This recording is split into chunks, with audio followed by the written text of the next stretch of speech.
An FDA panel has officially endorsed the Johnson & Johnson COVID-19 booster shot. It's now up to the full FDA to give that shot emergency use authorization. For those that got the J&J vaccine, they could get that booster 2 months after their first dose.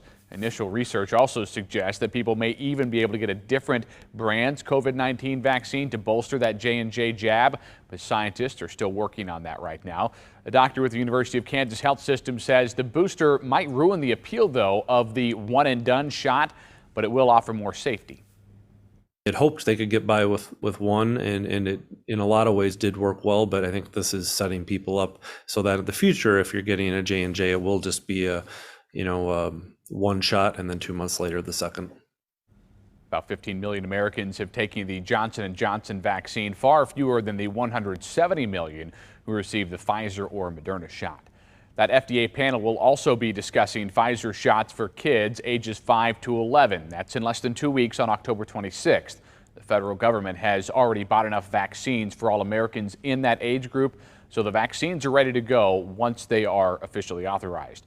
Local vaccination rates are on the rise right now. In Missouri, the parts of Platte, Jackson, and Clay counties outside of Kansas City, Missouri, are between 46 and 49% fully vaccinated. On the Kansas side, Johnson County still reporting more than 64% fully vaccinated.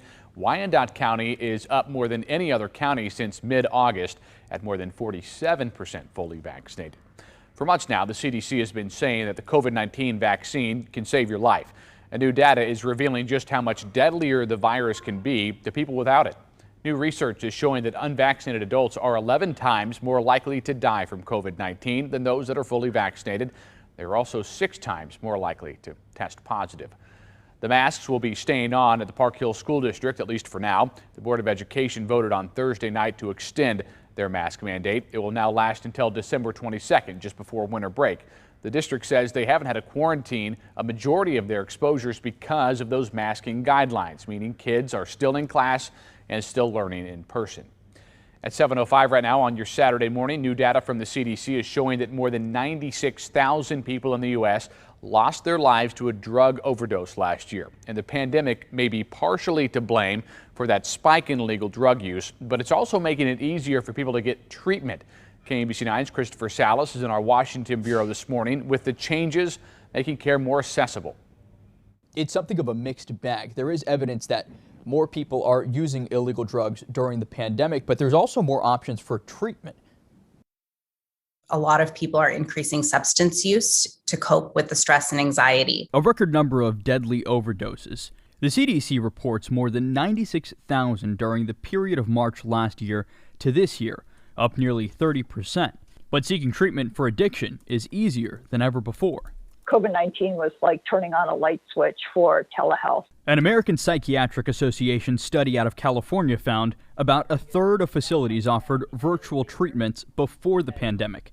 Now, nearly all of them carry online options. Relaxation in federal, state, and county regulations that had previously constrained the use of telehealth. In addition to more people logging on for treatment, relaxed government regulations simplified taking the first steps towards recovery, allowing doctors to prescribe drugs to treat opioid use disorder without an in-person consult.